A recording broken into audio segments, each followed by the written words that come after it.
Hello, everyone, and welcome to this month's episode of Wheel Tapping, brand new for 2020. I'm your host, Chris Whitpan, joined today by Mr. Tony Fryer. How are we doing, Tony? We are doing excellent. Happy New Year, good sir. I'm excited. This year's going to be so much fun. You know, let's not bury the lead here. We are joined today by Mr. Tyler McLaughlin, formerly of, I believe, Dual Gauge. You were on Dual Gauge with Tony. That is true. Guilty as charged. All right, so I'm the electrified third rail then, is I guess in this scenario. All right. I love it.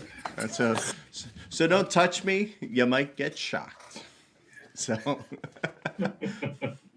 So for those of you who are new to the show, we basically like to talk about one 18xx title, go in depth. We don't necessarily offer reviews, but give you enough information so that you can make up your own mind. And the beauty of this is 18 Mexico is about to see mass production, so that's right around the corner. So hopefully you should be able to pick this up relatively easily compared to what it's been, right? Oh, yeah. Yeah, pretty excited. Next month, February, if production falls right with Chinese New Year or something I thought I saw? Or... Yeah, that's coming. Really soon. Yeah. It's a big holiday in Mexico, so that's good. Yeah, so All Aboard licensed the Deep Thought games, and they're just they put a fresh cover on it, which is behind me right now. You can see bits of it, and they're getting ready to pop it out, which is pretty exciting. So Tyler, for those who are listening to the show, what do you bring special to this episode? What insights can we expect from you? Dissenting opinion, probably. I don't know. Yeah, I to be honest, I just really enjoy talking about the games, and Tony and I have done this a lot in the past, and on our own time. He thought it might be to be here, and I agreed. So I got to play a ton of 18 Mex to prepare for the show, so that was good. Excellent. Well, it's a good, so that's kind of already a good sign, right? Yeah. All right. So for those of you who are listening and can't see the video, Tyler has a rather extensive collection sitting behind him. So it's rather impressive. I was amazed by Tony's collection, which kind of fills a Calyx 5x5 comfortably. Yeah, two of them. And Tony's, that's densely packed is what that is. There's a few things over there. Excellent. There's a few things in there. Yeah. I describe Tyler as an archivist because he has he's got a lot of games and a lot of games that just aren't available.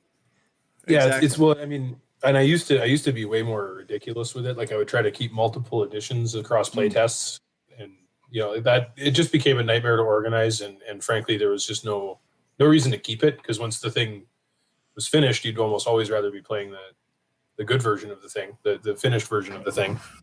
Right. But it was interesting, to say the least, to track the changes in some stuff, but only to me. Well, ultimately, that's what matters, right?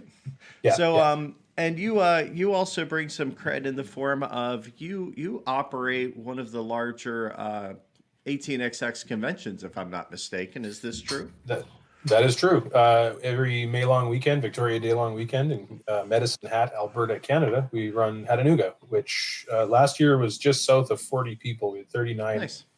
At the height of it. We game over 5 days. It's just choo-choos the whole time. It's and people too, which they seem to appreciate.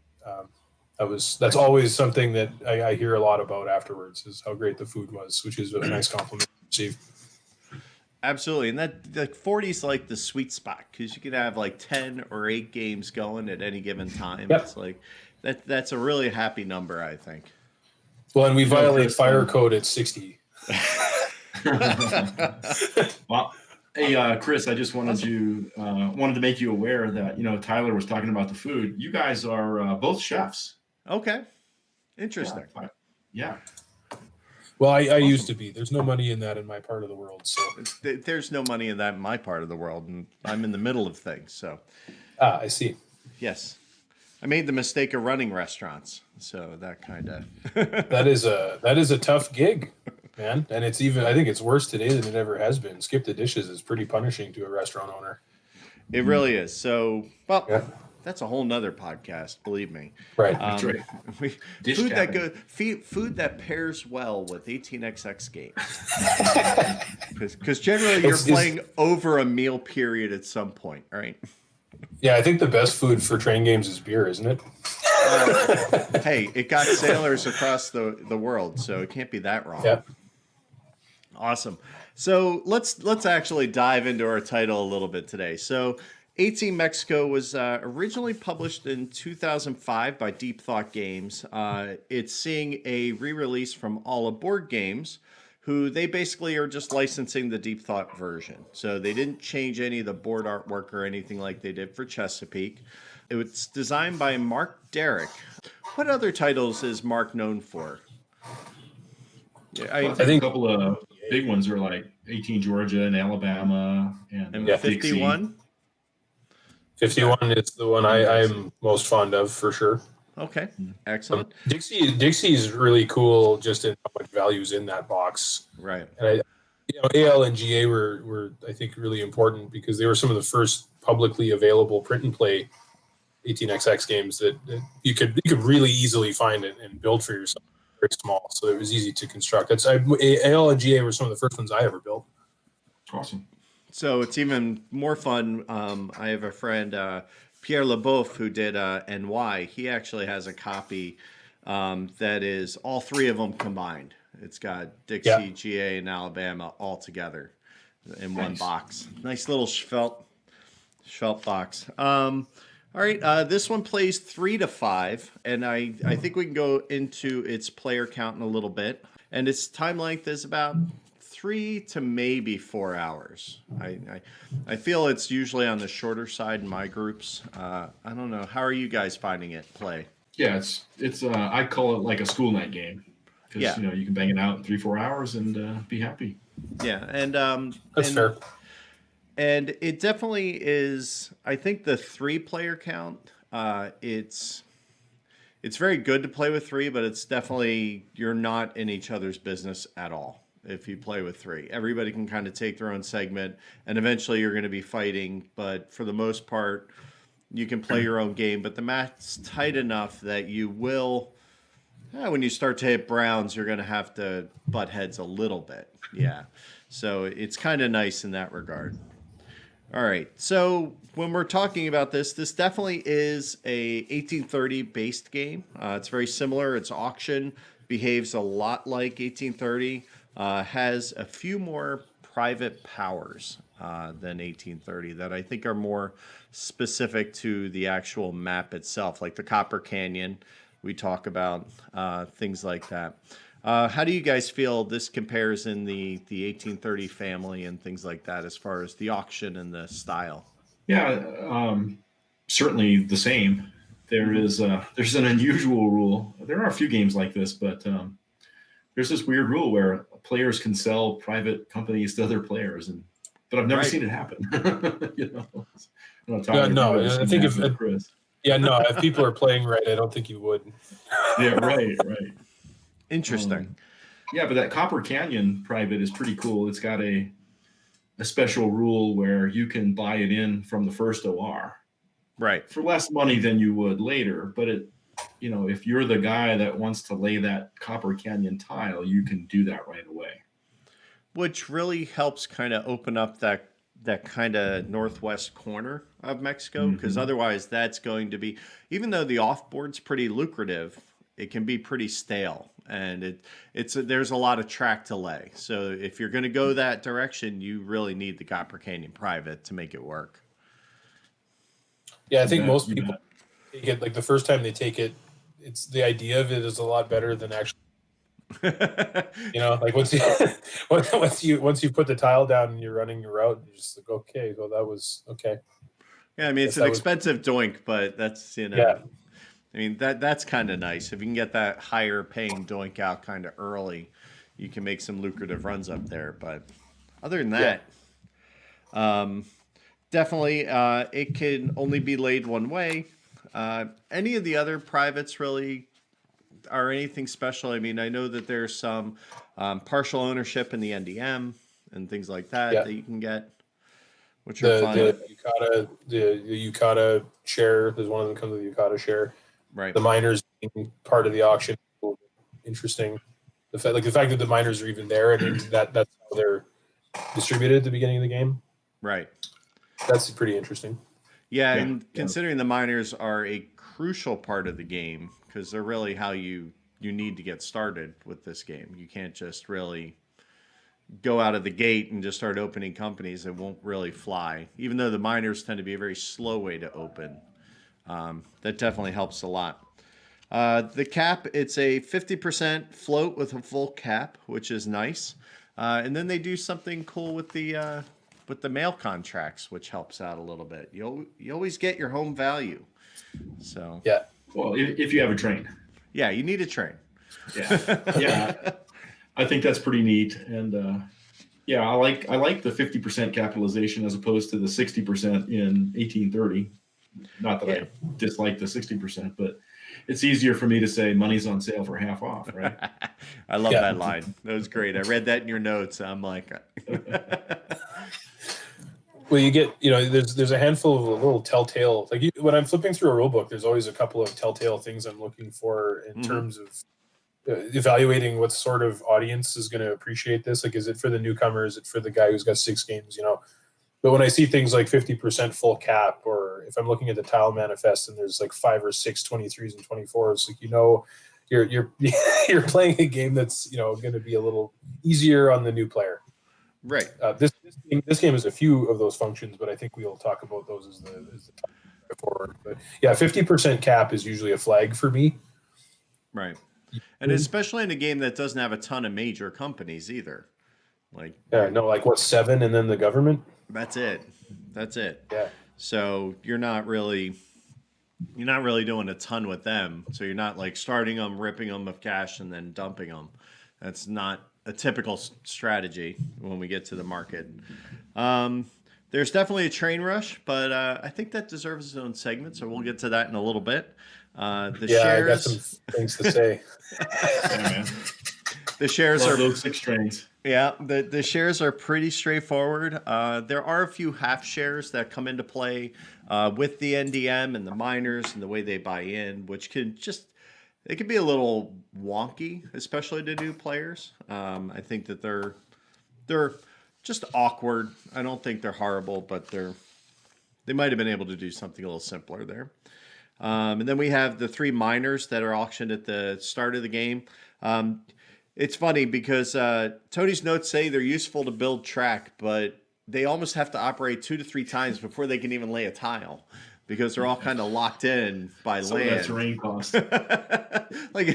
They're staring at a 60 terrain cost and you're making 15 a pop because of that mail contract.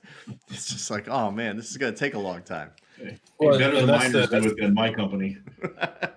That's the unfortunate part of the miners in the game is if everyone's playing in the ISR properly, then you shouldn't really be allowing people to have the miner that's close to the company they're starting because that's a pretty standard trick. Is you're building the track with the major to get better runs with the miner so that they are actually contributing to this network of yours. But if anyone's paying attention, they're not going to let you have.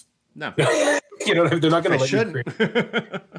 In the most interesting games of 18 mechs, I find that the miners are just abysmal because they never actually do get the opportunity to take themselves out of those $30, $40 runs, Right. And hopefully you're pushing, and again, we'll get into it when we talk about trains specifically, but hopefully you're pushing the game along fast enough that they barely get to run before all the other things trigger and fun ensues.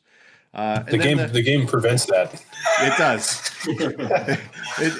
It definitely has an emergency brake, and it's not afraid to the stock market. The stock market is pretty ho hum. There's really nothing super special about it. Let me see. I should have it able to be pulled. $5 jumps until it's $10 jumps. Right. I mean, nothing special. Standard par box. I mean, there is a yellow zone But with so few companies, running a yellow strategy is a little tough. I think it can be. I'm sure somebody's done it and is going to prove me wrong. But I've pulled it off. yeah, I've seen the game end not with in the traditional sense. No, I've seen the game end once with the $200 stock value. So somebody was able to run away and was able to climb up there. That. Yeah, they just kept crawling across the bottom, so you couldn't even drop the share price, and then they just kind of crept up, and then next thing you know, they're over there, and then they're up. So I mean, hey, we let it happen. It's not like we You probably have could no have. one to blame but yourself. Yes, as is usually the case. Shares. Yep. So it was fun, but it was definitely something a little different. All right. So that's all fun and good. So let's move on to the yellow phase. So the yellow phase for this game is really going to be all about the map, because I think the map plays such a big part in this game that it kind of deserves its own segment to talk about. There's a lot of tricky spots. There's a lot of key places you get in, and the tile map definitely plays a part in that. We've already even talked about it with the miners, that the terrain costs are pretty expensive across the board. So yeah, Tony, there's only like 11 hexes that don't have a terrain cost. Yeah, right. And you tend to wind up making, because you can lay 2 yellow or 1 upgrade. So you are snaking these yellows as best you can along the valleys and the edges to kind of skirt around and save some money, because they get expensive. It does. That's what the mail's for. Yeah. It really, the mail, you deliver mail so you can buy dynamite for cactuses. That's the running narrative in our house. Well, there's through rain, through sleet, through dead of night, and cactus points. Yeah, and cacti. And cactus. We will get there. So excellent. So the map, let me pull it up for our viewers at home. There we go. So as you can see on the map, there's mountains, there's cacti. The mountains are like $120 hexes typically. There's some lower ones, but there are a lot of expensive ones too. And Mexico, you got to pay to upgrade Mexico, which is the big revenue center in this game. Ciudad de Mexico. Yeah. Mm-hmm. So it is, and it's a weird, cool tile. It's double. It's one tile like this. And it's really funny because different options for it. It is, and it's I think it's one of the cooler points, right? Because if you get in there to upgrade it from green to brown, you have the choice to make it a 3-hole or a 4-hole. And if you make it a 3-hole, it's worth more than it is as a 4-hole. So it pays to be greedy. Yeah, there's a little bit of a race to that. And of course, one of those is reserved for the national, but it definitely makes things interesting. And the off-boards are pretty good too. Tyler, what are your thoughts on the map? Because I know you have some. I will agree with both of you that Mexico tile is just bloody incredible. I remember opening the box for the first time, like, oh, cool! So neat.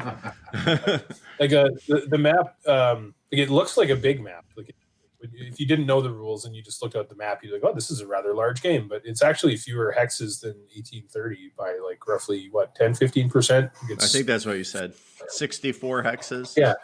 Mm-hmm. Yeah, and you're laying 2 yellows a turn, right? So I mean, it fills up pretty quick. And I guess my biggest issue of contention with the map is that there's a handful of areas that just die. Like there's really no earthly reason for you to be building those areas after a certain point in the game. Like we kind of talked about before the show, the northwest corner of the map is kind of dreadful. There's and that place on the East Coast as well. I mean, it kind of depends on how the game develops at the outset, but I mean, in most of my plays, it's been the same kind of competition to get to the suites. You get to Mexico City. Everyone wants to. You got to get to Mexico City. Yeah, and it's almost too. There's a little print and play that is basically this tile here that upgrades Los Mochis to be a richer location on the map. So yeah, Los Mochis is that little white. It's the white circle just there. Yep. Yeah, but it's right here. Yeah, so it makes that a little more lucrative to to maybe just put some more money over there in what is, I would suppose, literally a desert. Yep. Not I do super actually familiar. really enjoy playing with that expansion, but the last few games I was playing in preparation for the show, I was playing with people who had never played it before, so it seems silly to have an expansion for a game they'd not played. Right. Right. The tile upgrade path, I think, is kind of interesting in this guy because, Mexico City, we've talked about that. The other cool thing about Mexico City is it adds dits, doinks, ticks, towns, whatever you want to call them, depending on your vernacular in your part of the world. And it also will add a kind of a wing off the end of it, which kind of points down to the mountain, like down off this way, as I recall. So you can set up if you're one of those. Yep, there you go. Beautiful. So it gets really interesting later in the game. It's a lot of fun. You want to be down there, but my problem is that there is a definite run to place the gray city because there is one, and it adds a hole, right? So you can add an extra token in there, so you can go from a 2 to a 3. So there are times where that might be your only path into Mexico, and depending on where that goes, anywhere up the center of the board, typically you're going to see it up here, and you can see it down here. Sometimes it can go in, but if somebody drops it over here or on the East Coast, it's just like, oh, you're just trying to keep me out now at that point, and I've seen it happen. It's hilarious. It is. There can definitely be some mean tile lays in this game. But chances are they had to buy some interesting trains to make that happen. So if you got the choice of laying a tile, you're probably on the back end of hosed from the train that just got purchased to allow you to buy that. Yeah, if you're really counting on being the guy placing that gray tile, I think you've already lost. Yes. my whole game hinges on this gray tile. Which it's almost like it was planned that we are gonna lead right into the next phase here, because in the green phase we need to talk about the rush and the trains, because the trains are they're almost crazy in this game. So I'm going to let you guys talk about it. Let me talk a little bit about some of the basics. So first of all, you can only buy one train per OR in up until the 4 is purchased. So it's so it doesn't start crazy. No, it does not. So it feels very slow and sluggish. Trains, this is one of those maps. Tyler, you were talking about friendly games. This one, if you could see it, you get it. If you could see the town, go ahead, it's yours. Whatever. Add it to the end of a run, throw it in the middle, put it in the beginning, whatever you want. I mean, it's you don't have to actually be good at running routes. You can go ahead and, whatever you want. Exactly. You're like, whatever, and I'll pick up all these dits, and they're all free. So it's like, but it's not crazy with ticks everywhere on this map, unlike say Canada or something where they're all over. But there are definitely several, and you can add 20, 30, $40 to a run very easily down the road. So let's start off. Tyler, what are some of your feels on the train rush in this game, given that? I would say the metaphor that I kind of use when I explain it to people is it's like an escalator, and when you get to the top, it's a drag strip. You have to stand there like a tool waiting to get to, because the people in front of you aren't walking up the escalator. You have to stand behind them, and like they think it's a ride, so you have to stand there and wait. Yes. And then you get to the top, and you get right into a NASCAR. Like it's really funny. They were saving all their energy for that walk, right? Yeah, it's funny to me because I've watched it happen. I saw it happen like 3 consecutive weeks as I was playing this game with different people in town, and the single train purchase kind of lulls people into this false sense of pacing, this false sense of kinder, gentler, and then all of a sudden. Everyone gets clubbed upside the head with, the 6 trains are gone already. Well, I'll tell you what, with our group, we really hit the escalator because in the standard rules, the 4 train is made obsolete. Right. On the, so it doesn't hard rust. You get another run out of it. But there's an optional variant, official in the rules, where we're hard rusting 4. Yeah. So we play that way. We don't play with the obsolete. That's 4. brutal. And There's so people buying 4s who never even get to run them when you're doing that. Oh yeah. There's 2 6 trains, right? The first one kills the 3 trains, and the second one kills the 4 trains. So it's like, oh my God, bang, bang. If you can buy both, that's amazing, right? Yeah. It actually makes the game way more enjoyable to someone like a masochist like me. Like that makes the game really, really, really interesting. But like, with anyone, I think most people would be using this title as an introductory title or a second or third. I don't think that's a great place to start. I think you would eventually maybe roll it out, but well, I think doing the hard rush train does it brings you to a decision potentially quicker, right? Like literally in 1/3 of the games I've played, there's been a bankruptcy. Wow. Yeah, that's impressive. That's about right.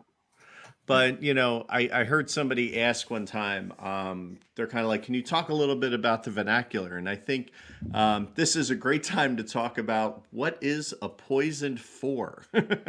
Because this game has it, boys and girls. If you're playing with Tony's hard rust rule over here, the poisoned 4 is when there's 1 4 train left, you're still in green, and somebody has to buy it so that somebody can buy the first permanent. And nobody wants to because everybody's waiting for the permanent. And if you don't have an export function in the game, it just sits there. So it's the poisoned 4 because in most typical rosters, there's only a handful of 5s. So that by the time you get to the 6, that 4 is usually gone. So it might not even run. And what Tony's describing is most certainly... especially if a bunch of people open late companies, that can definitely happen because there's a lot of cash floating around. But I think one thing they do here is the train roster in 18 Mex is pretty interesting because this is an 1830 game, so it's 1830s trains, right? It's 2, 3, 4, 5, 6 diesel. But the roster is not exactly the same, right? So in 1830, there's 5 3 trains. There are 6 3 trains in Mex. And then in 1830, there's 4 4 trains, but in Mex, there's only 3 4 trains. So number 1, there's 1 less 4 train to be quote unquote poisoned. Right. So, one thing that this says is in 1830, there's 5 permanent trains before you get to the first diesel. In 18 Mex, there's only 4 permanent trains. So that diesel's coming, right? But that first 6, there's 1 more 3 train that people are depending on that are going to go away. And then there's 1 less 4 train that people have been earning revenue on. When you play with the hard rusting 4, the train rush can be just awesome. Right. Even when they go obsolete, it's pretty bad. Right. For the uninitiated, an obsolete train is one that will operate 1 more time. So you turn all your trains on end, and then when it runs, you discard it. So it gets 1 more run. Which you may hear about in the game Tony and I are going to do next month. That may come up again, maybe in the form of a warranty. But yes, we'll I wonder talk what about game that could be. Yeah, gee, I wonder. It's not a common trope in the 18xx world. Like that seems to be something that is unique to a few titles, the soft rust or the obsolescence rather than the hard rust. Yeah. So 4Ds, Tony, talk to me about these 4D trains. Where do they come into play? Well, they're, just the best train ever. On a small, tight map like this, they are fabulous. Yeah, they serve 4 cities and double the revenue, baby. So making it rain cash, right? Absolutely, well, especially one of those better be Mexico. I'm just saying.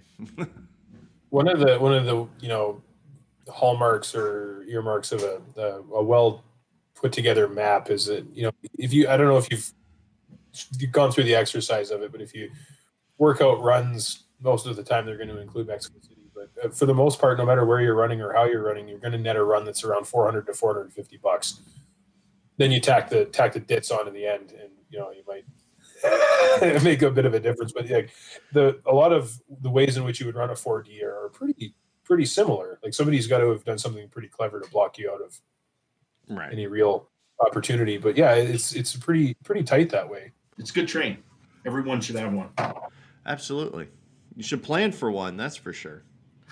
So one of the ways that this train rush can happen is through the forming of the National, because the National could potentially have enough cash to gobble up these trains. So let's bring us to the brown phase. And the brown phase is going to be our basic shenanigans, tomfoolery, and just general craziness. And in this game, I think a lot of that happens with the forming of the National.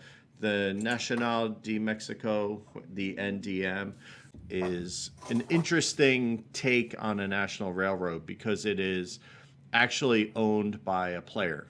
It's not just like, say, in Canada or Russia, where it's just this, kind of company that just kind of happens. Nebulous, perfect. Thank you. That's the word I was looking for. It's not just this company that runs and gobbles up trains. The NdeM, actually, you can buy shares. It gobbles up your miners, and it will potentially, and this is where I think the shenaniganiness kind of comes into play, it may gobble up a major too. Who wants first crack at this one? Because I know you guys got some feelings on this. Tyler, you're chomping at the bit. Okay, all right, okay. I think that, so I want to start with the merging of a major company in, because that's, in our circles, we call it the escape hatch. Okay. It's an interesting merger because, like, for the most part, in a game where you have these government railways and the ability to merge in, you're doing so in the interest of exchanging for shares, or there's generally good motivation to do it. Whereas in this game, there seems to be really one motivation. It's like you have bit off more than you can chew, and you don't want to have this liability in front of you anymore. So you can kind of like you can exercise the liability. You can get rid of it by having the railway gobble it up. But the problem that I see with the way the merger is conducted is it's the person to the left of the first purchaser of a 5 train that gets the option. And there's also 2 companies on the map that don't have the option to merge in. That's not an option for them. So I try to companies. Which makes good sense historically, but you don't want to. That's something that I try to impress on new players when we're playing this title. Is this is something you need to consider, and this is a good way for you to get out of a problem you might have created for yourself if you have bit off more than you can chew. But I think in almost all cases, it's better to try to run the company. It depends on your position and everything, of course, but you want to keep the shares rather than getting paid out. But I think you get like half or some ridiculous. Yeah, I believe it trades 2 to 1. Yeah. Yeah, it's not a very good deal, but it's much better than buying a 4D out of pocket if that's the position you put yourself in. So I do like the merger mechanism, and I like the notion of it being there and why it's there. But I think it's unrealistic to expect anybody without a ton of, like, even players with a ton of experience, for you to be able to engineer the situation where you're able to utilize that to your advantage well in advance of it occurring. For the most part, it seems to me that it just kind of happens to fall into the player's lap. Or another player will see that it would help somebody, and I've actually watched a guy ditch a company that it probably would have been in his best interest to keep, just to prevent someone else from being able to use the merger, because it really hamstrung that guy. Right. Hoping that guy goes bankrupt. Right. Yeah. And usually the only person who really benefits from merging a company in is usually the person who's the president of the NdeM. If you're not that person, then chances are you don't want your company in there, because, like you say, you can usually do better out on the board with that company instead.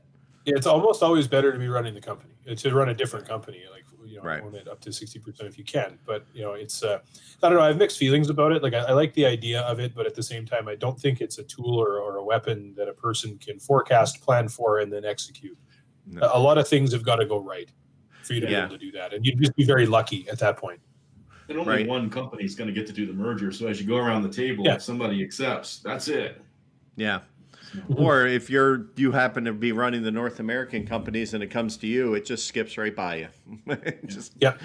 passes you And by. I guess in closing, before Tony tackles the same topic, the 5% shares are silly. I think the 5% shares are silly. I don't like them.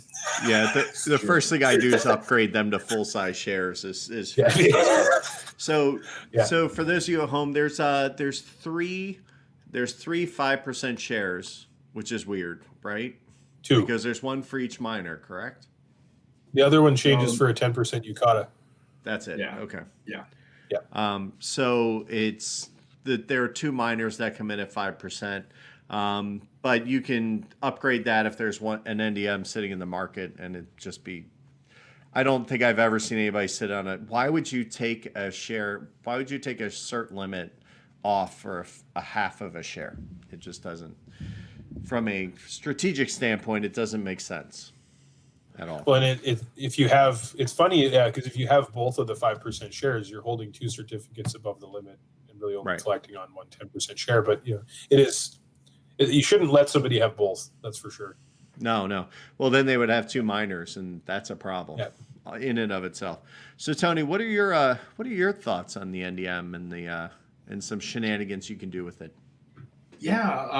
Weaponizing it, I guess, might be a phrase. So I just picture like trains of missiles going through Yes. Mexico. You Oh wait, know, that was the Pancho Cuban Villa missile armored crisis. trains. Most of the time, people are, at least in my experience, people are happy to become the president of the NdeM after that first 5 train is bought. But I've seen a couple of instances where the NdeM was shenaniganized, right, weaponized, where the person was able to take the things off of it before the next stock round and dump it on somebody that ended up having some shares, 2 or more, and cause a bankruptcy. Actually, I've seen that cause a bankruptcy. So, Tyler, That'd be exciting. and That would be. Chris, I don't know if you guys have ever seen it weaponized. I've only seen it in a couple of instances, but I've it's seen it definitely be. worked. I think I've seen it be a non-event more than I've seen it weaponized. I've seen it be like, oh, it's forming. Anybody want in? And then nobody wants in, and then you literally just randomly pick a company and throw it out, and that's all it does. In the 3 most recent games that I played of this, in two of the games, a lot of the players I wouldn't say they overvalued the shares, but they were more enthusiastic about the government shares sooner than I expected them to be. Like they were buying the 10% shares Really? Basically as soon as they came available before the thing was even running. And so there was this stock round where there's this huge competition for all these shares that weren't paying, and I just made a ton of money. Passed down all these people. I didn't end up having much of a share in the government railway, but whatever. I am not going to help you float any company, but No. once it floats, I may buy one. That's not true. Yeah. There are times where I want to force you to do it. There are a few games that make you want to make somebody float rather than sit there and just take revenues. Yeah, like the guy who gets the B&O private. Yeah, you want to. Well, let's rush this along a little bit. Yeah. Speaking of, there's really no B&O in this game, really. I mean, you have the one private that kind of does have the president share of the NdeM, but that's such a late starter that you're sitting on that private for 4 trains. I mean, it's a bit of a while. Yeah, best you get is 10% of Yukata, I believe. Yeah, and the other thing I would say that the NdeM can be weaponized with is it comes with a boatload of tokens, and you can just go nuts. And that's one thing about the mail contract is you constantly have money coming into your company. So as long as you keep upgrading your home, you got token money to drop them wherever. So yeah, I like mail. It's kind of nice, and it's not as crazy as saying like, oh, you have a 2T that only pays into your company and everything else you have to figure. Like we were talking about with, I guess 22 does that, where you can get the 2T that will pay into the company, or you can pay it out, and then you do all the other revenue. gets a little crazy, especially for a new player. So I think that the mail contract helps you manage the costs a lot better. Yeah, it's very nice. Yeah. Let's see if I have them here. We keep forgetting about it. Oh, do you? I had to make little reminders that we put on the charter to keep us going with the mail contracts. I don't know where they are. That's smart. You know what catches us out, and it's happened a few times. We were going to play this the other week, and we're just buying trains willy-nilly because we totally forgot about the one train per OR rule, and we were well into the threes, and we're like, "Hey guys, we need to start over." This. That's a start over. Yeah.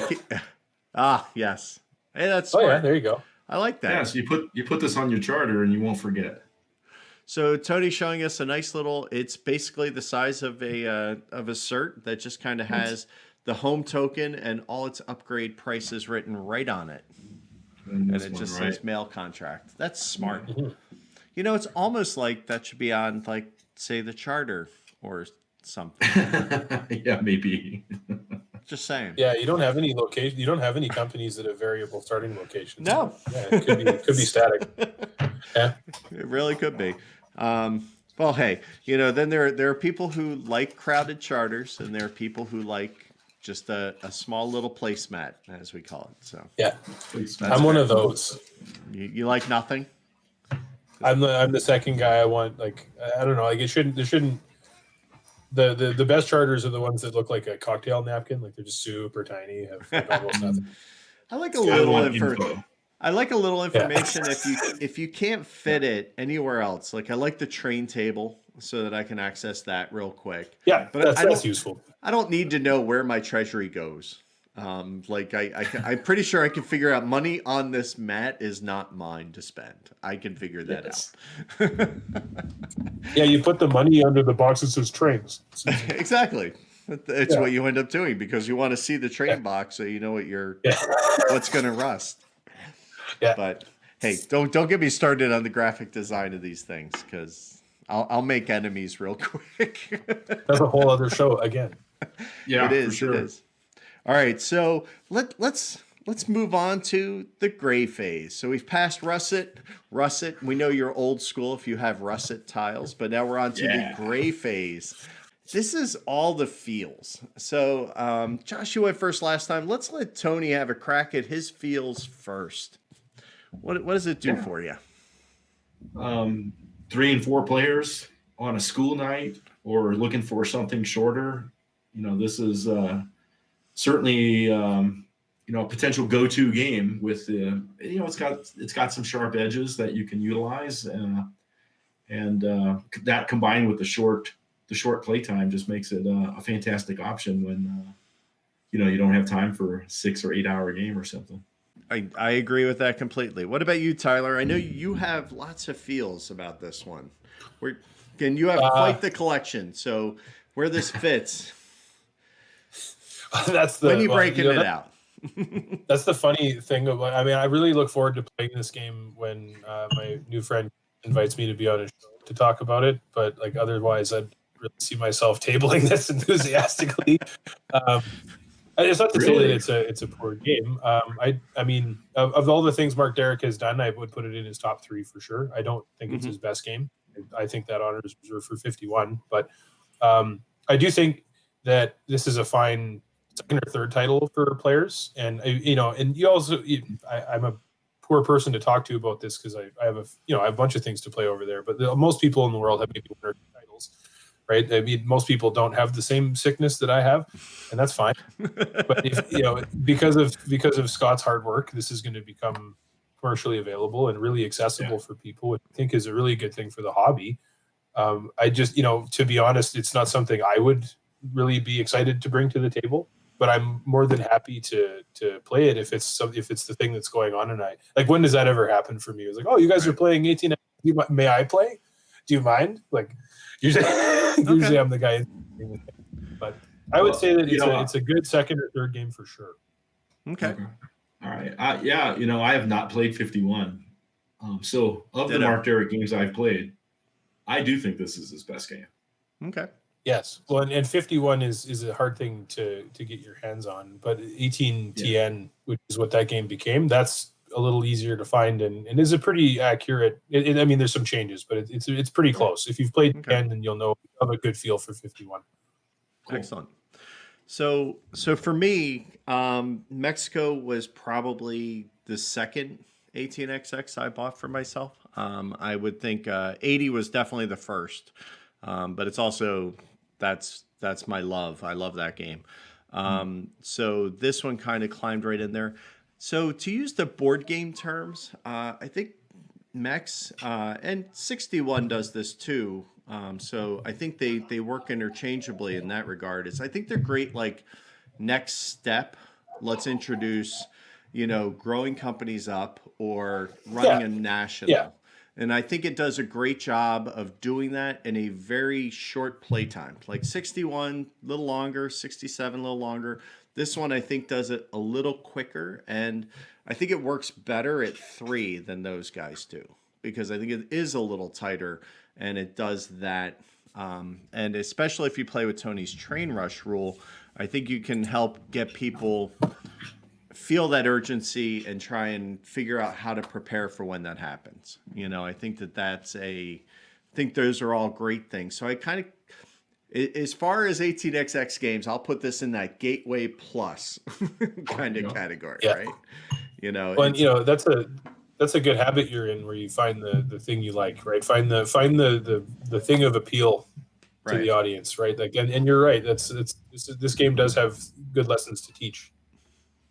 Yeah, and if you're in that sub 3 hours, if I had the chance to play 30 or this, frankly, part of me wants to play this because I feel like we know 30 so well that it gets a little scripted sometimes.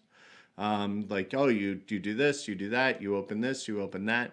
I don't think Mexico suffers from that quite as much, and if it does, then you're letting people get away with stuff.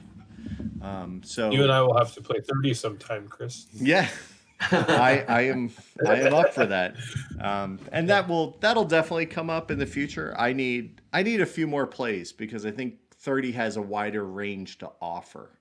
And I think that once you get past learning the system, I think 30 has a lot of levers to pull that these smaller games don't. In all honesty. So.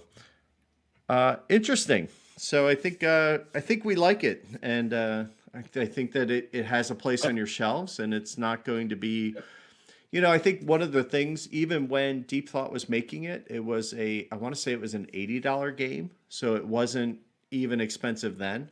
So I think that was always an appeal that this one had. It kind of depended on what you wanted John to do for you, because you could purchase just about any game in his catalog as a box of paper for around $40 if you wanted. Yeah, and it's I need the mounted boards, and they do a good job mounting the boards and all. So, see, instead of money, I have 6 kids, so I wanted the box of paper, and then I just made everything. I would also argue that was before I got proficient in print and play, which that's a whole nother day. Coming up. Yep. So this brings us to Tony's priority deal. I feel like I need a little music here, Tony. I feel like I need a little music. This one, I can definitely get some maracas out as we kind of the theme song to Who's the Boss. Right. Part of me wants to say Silver Spoons, but hey, I'm dating myself. I don't have a special marker for. You don't? For Mexico, I don't, and I'm definitely. I should be in the market for one. So I don't know what to get. Should I get like a little tiny sombrero, or or like I was thinking maybe a mule instead of an elephant. I like the mule. Yeah. Yeah. So I think one of these will have to make its way in the mail, because. I'll get a mule. I got like 10 of them, so I got the little. freight on that is going to be Thank God for regional mail. That's all I'm saying. I'll trade you, Chris. I'll send you some Chug Life coasters. I can live with that. And you know what? So what I'll do, I'll send a couple extra to Tony, and then he can distribute them out, and he can bring them up to Chattanooga with him when he comes. So there you go. I would be very happy to accept that as a gift. That's we can autograph it for you. Thanks for being on our show. This cost a quarter. Hey, that's 25 cents more than I had before we did the show, so that's a win. It's a win. You've been duly compensated, sir. I do. But, I have to say, Chris, it's been an absolute pleasure. Anytime you're willing to have me back, I'll come and play. One thing that I like that Tony and I are doing is like every other episode we're having a guest on. So you obviously have a wide breadth of knowledge. So I think we could definitely benefit from that. Absolutely. So any old time. Absolutely. Thanks for being on. You brought a lot of. Yeah. You help kind of mellow us a little bit, which is a good thing because we're usually like every game is awesome. But Well, I don't know about every game. I just sold the game, so an 18xx game. Oh, did you? Oh, do we dare ask what one? Well, I bet I know. Ooh. I'll ask you off the mic. Yeah, so you don't have to shame yourself. But I have a feeling I know which one it was. Ooh. Well, I know it's not coast to coast because I know he'd never buy that to begin with. So. All right. It was 1847. Yeah. Okay. I don't like them all. And I think that there's so much variety in what we play that you don't have to. No, absolutely. There's going to be there's something for everybody. My number one is 80. That does not have to be anybody else's number one. They might hate it. They might hate the unpredictability of the trains and the stock and communism. Yeah, I love communism. I'm like my companies are. We'll break it down when we withhold. They're usually like dying right as communism starts. I'm like, I can withhold now. Oh, I'll tell you, 1880 is like my go-to 6-player game. Oh, I love it. Yeah, love it. And I think that's a fine number one, man. That's a good pick. You got a good choice there for sure. Yeah, it's one of the ones that I started playing with my group that I fell in love with, and it kind of really spoke to me on a lot of levels. So, my boy Lonnie will be happy to hear that. There you go. Oh, yeah. I'm sure he will, because my word matters so much in the grand scheme. Well, as we wrap this up, I just want to give a couple shout outs. We started a quick little Patreon. So if you want to support that, yay, wheeltapping.patreon.com. Thank you to both of the people who've helped out because we put this on its own feed and feeds ain't free. So that helps. Number 2, have you guys listened to Train Shuffling at all? They started up by the Board Game Informants. It's a podcast that's on. They speak very highly of you, Tony, and I'm that other guy with you. So, Eric's a really cool guy. No, they absolutely are, and I think if I ever get up into New England, I may. Well, when I get into New England, it's not that far, and I do like it up there. I'll have to bug those guys some more. But they have a great podcast. They've done some playthrough videos too. Yeah, so they do things a lot differently. We talk about one title and try to dive on it and really kind of give you some information. They really run the gamut. Sometimes they talk about a title, and they're also pretty new to the hobby. So they have a very fresh perspective, as do the Derail guys who, they do a great job too. And you get that awesome South African accent. So you can't. Those guys are awesome. And I tell you, it almost makes me want to go to Johannesburg. Almost. But if I can't get to Alberta, I certainly can't get to Johannesburg. So. You should stop one day, that accent, Chris. One day. Yep. Well, that was kind of like Bob Marley and a Scotsman kind of. Yes. A little bit. Bob Marley was from Scotland. There you go. Yeah. So those are just some awesome other shows to check out. That again, they do their perspectives. I think we all bring something completely different, and that's a lot of fun. So be sure to check them out. I believe we are doing 62 next. So we're gonna ride the GMT hotness wagon, and we're gonna go straight into 62, even though played it long before the GMT version came out. Yes. I think GMT is riding the 62 hotness wagon. Yes. So we did have one person write in about this episode, and it was Phil Campo. Phil. Sorry. Phil, and he said he really likes it, and he's looking forward to the AEG printing coming up.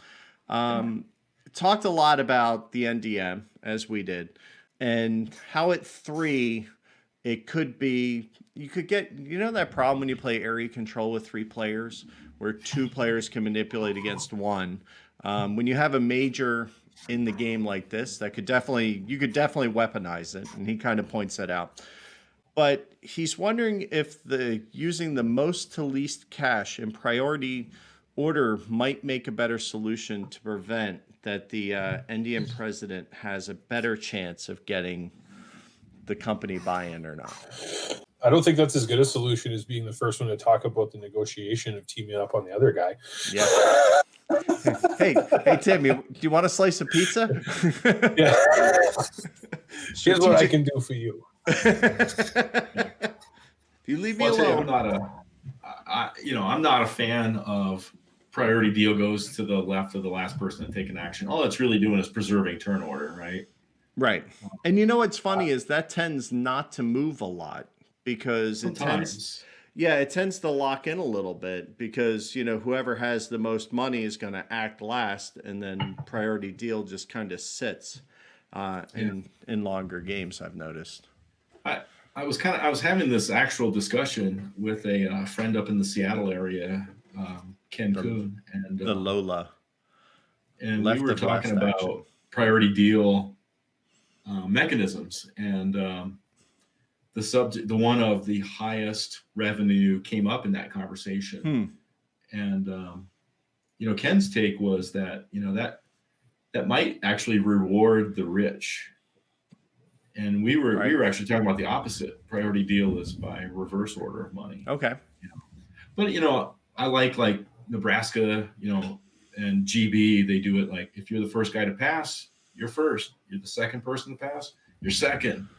Right. That's pretty much the way JC handles it in 28 as well, because he kind of has the revolving player turn order. The one thing though about a mechanism like determining play order by money is that it affords itself to be determined at the beginning of a stock round. So when you leave a stock round and start the ORs, you don't know who's got priority deal until you get to the next stock round. And with 1830 base games, that could you need to know that. Yeah, you do. I don't know. Otherwise, it's way too tactical, right? We need a little more long-term strategic planning, not just. We're generally not good flying by the seat of our pants. Maybe then make money. Yeah. Have you guys played CLE? Have you played 18 CLE? Yeah. Yeah, it's been a long time. I thought it was really neat that in that game the priority deal is a 10% share of the government railway. Yeah. Yeah, that is. I thought that was a nice touch, and I'd like to see more of the titles where either the advantage or disadvantage of your position with priority deal is mitigated by having other abilities or notions around it. I think it's a neat idea. I would just like to see something more creative than keep this player order going. Awesome. No, I completely agree. And Phil, it was a really good question. That's why I wanted to bring it up here at the end. So that's it. So where can people find us? So Tony, if somebody wants to get in touch with you, yell at you, ask them to come on your show instead of this one, where would they do that? I don't have a show. Sorry, imposter syndrome. Imposter syndrome. Really kind of two places. Twitter, you see it there at the bottom of the screen at AFryer Games, and Board Game Geek. My handle is Tony Fryer. There you go. And Fryer. Not Fryer or Fryer like, the drunk one who fries. Yes. Yeah, Fryer Tuck. Yeah, Fryer Tuck, yeah. Exactly. And Tyler, where can people get a hold of you if they want, say, information on Chattanooga, or just to oogle your collection, as it were? I also get really left field oddball questions from people sometimes, and that's welcome too. If I can help you in any way, I absolutely. But probably the easiest thing for you to do is get a hold of me on Board Game Geek. My username is eegoings, all lowercase. We have a Chattanooga group, those groups IO, which I believe is on the screen listed under me. Yep. I have 2 Twitter accounts, one for Chattanooga and then one under Lur McMuck. It doesn't look anything like me, and I'm really not on Twitter very much. I find it toxic and disgusting, so I try to avoid it. But if you want to promote a convention, it's a good way to do that. It is. It is. But yeah, I don't really do social media at all. So Board Game Geek is your best route for me, probably. Okay. Are you in any of the Slacks or Discords or anything that people can find you No. at? Nope. No, I tend to shy away from that sort of thing. It's not easy, but I'm getting better at it. Getting better. My life is lived off of the computer for the most part, and I find the more time I spend in front of a screen, the more miserable I become. So it's important to know this about oneself. Yeah. Yes. All right. And as always, I'm Chris Whipham. I am at Game All Night Show, NITE. That's my other podcast and video show where I interview luminaries from around the company and around the industry, which is where I got to meet the lovely Tony Fryer, actually. So check us out there. Tony, you're a luminary. Luminary. He was luminescent. I can't even spell that. Well, you need another T. What can I say? Also, you can always reach us at Wheel Tapping on Twitter or wheeltapping@gmail.com if you want any questions or any considerations, if you have thoughts on the upcoming 1862. So thank you all for watching and listening. If you are engaging this that way, that is awesome. And we will see you at the beginning of February when we release our 1862 episode. So until then, enjoy your 18XX and may all your rails run true.